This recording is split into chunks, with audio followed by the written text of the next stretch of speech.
In this episode, we talk all about how to measure what content is great and what content sucks.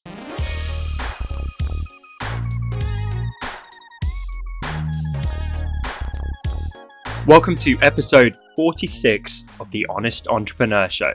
My name's Tom Ross, and let's get into it. Just before we start today's episode, I have to let you guys know there is a very, very annoying, very persistent fly which keeps flying around our office, wreaking all kinds of havoc. It's a massive distraction when we're recording this show, and he's really evasive, really hard to catch. So for any Breaking Bad fans out there, it's like that terrible episode they did where Walter White's like chasing the fly around. That's our life right now.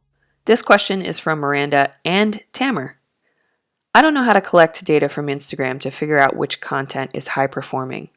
Is it as simple as comparing the number of comments or likes on a post? In terms of content strategy and pillar content, how do you measure best, mid, and worst performing content? That's a fantastic follow-on question, Miranda and Tamer. If you guys remember, I did the recent giant Jenga blocks thing where I was saying to double down on your best performing content, lose your worst performing, and tweak the mid. So following on from that, I think it's great to give some more clarity for you two and the rest of my audience. And really, it's a little bit subjective, right? I'm a huge fan of going deep instead of wide. And so for me, I pay more attention to the qualitative feedback as opposed to the quantitative feedback. Really hard to say those words. And what I mean by that is I don't care so much about the number of likes that my content gets. I care more about the comments and more specifically the depth and quality of those comments. So let me elaborate. Rather than me being one of these people that puts my post out there and then live watches the comments and it's like, oh no, I only got 10 likes. It only got this number. That causes bad behavior, I think.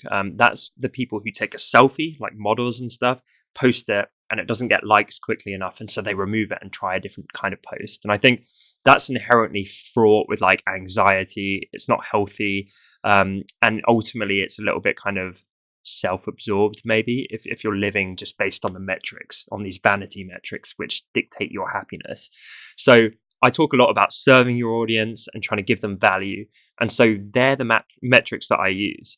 And those metrics are how many people are leaving comments being like, oh my God, this blew my mind. I'm going to implement this straight away. Or this is so true. And this has really helped me recently because you've been sharing this.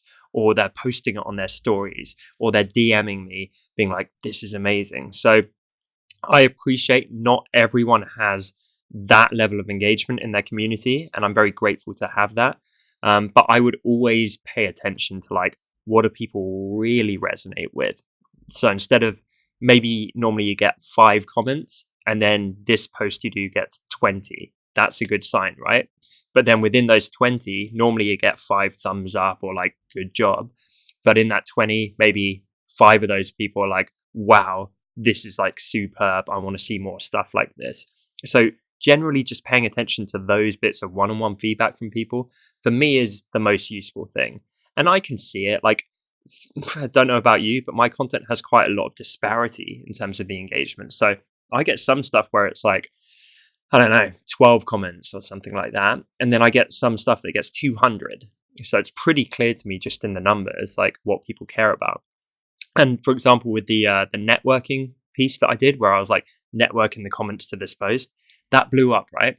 Incredible number of comments and likes and really deep interaction where everyone's getting to know each other. They're really carrying out the exercise as intended and loving it and getting loads of benefit from it and sharing it all over the place. That's a pretty clear contender for top piece of content.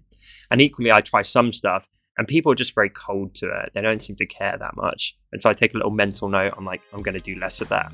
So that would be my answer. So my question of the day for Miranda, Tamer, and everyone else watching and listening at home is, what are one of your types of content that you put out which always seem to do well, that always seem to over-index? Let me know in the comments because I'm genuinely really intrigued. Thank you so much for watching this episode. I appreciate you guys so much. I'm really enjoying the YouTube show. If you are too, then be sure to hit the subscribe icon and tick the little bell to get notifications when I post new content on this platform.